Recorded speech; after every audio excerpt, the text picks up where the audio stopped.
How can Canopy make that announcement and not already know what the exchanges would say? I don't get that. Read and react. That's what we're doing. I read yesterday that there was this story from NASDAQ where they've come out and questioned, they not just questioned, they downright don't think CGC can do what they want to do. They think it would be a violation. So my first response to that, my first visceral reaction to that is, how can Canopy make that announcement and not already know what the exchanges would say? I don't get that. So I have a real hard time with that. Okay, but then I try to look through that and I think management can't be that dumb. So what they're really saying at management is they don't care what the exchange says. So they have two options. They're going to go through with this process, get delisted, and go list on the Canadian Stock Exchange with all the other US MSOs. I'm not sure that's a bad thing. Being a Canadian cannabis company is not helping them at all. So what they want to do is get ahead of the eventual reclassification of marijuana.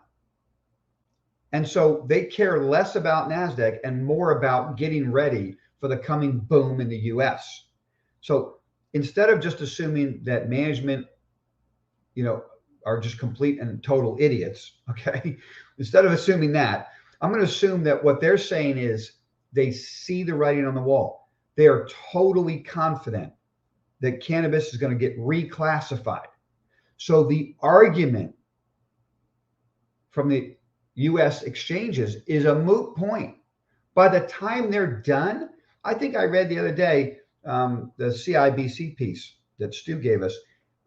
Correct me if I'm wrong here, but I read the other day that this isn't going to close until the second half of 2023, right? Some things are going to happen in the first half, and then the whole thing will close in the second half of 2023. So what Canopy Growth is really saying is, by the time the NASDAQ gets around to wanting to delist us, it won't matter because cannabis will be reclassified. It won't be a Schedule S1. There'll be safe banking of some kind. And exchanges will allow all the US cannabis companies to list on them. That is the narrative I'm choosing to go with because I just don't believe the management of CGC is that stupid. And I do think there's a reclassification coming. And I guess at the end of the day, Canopy is saying, we just have to get our ducks in a row so we can hit the ground running. They're going to reclassify. And then by the time all that works its way through, we'll have a new structure ready to go and we won't get delisted. That's what I think is going on there. But when it comes to buying Canopy, how can I buy Canopy right now? There's just too many unknowns. And so I go back to what I said originally when Canopy made the announcement. Man, this is a time to buy our favorite US MSOs. Those are the things that are undervalued. Canopy sees the reclassification coming, and so they're getting on the train right now, so they're ready to go. That's what matters. And I don't need to get caught up in all of the insanity that's going to be around CGC. I'd rather just own my favorite US MSOs. So that's where I'm at on that.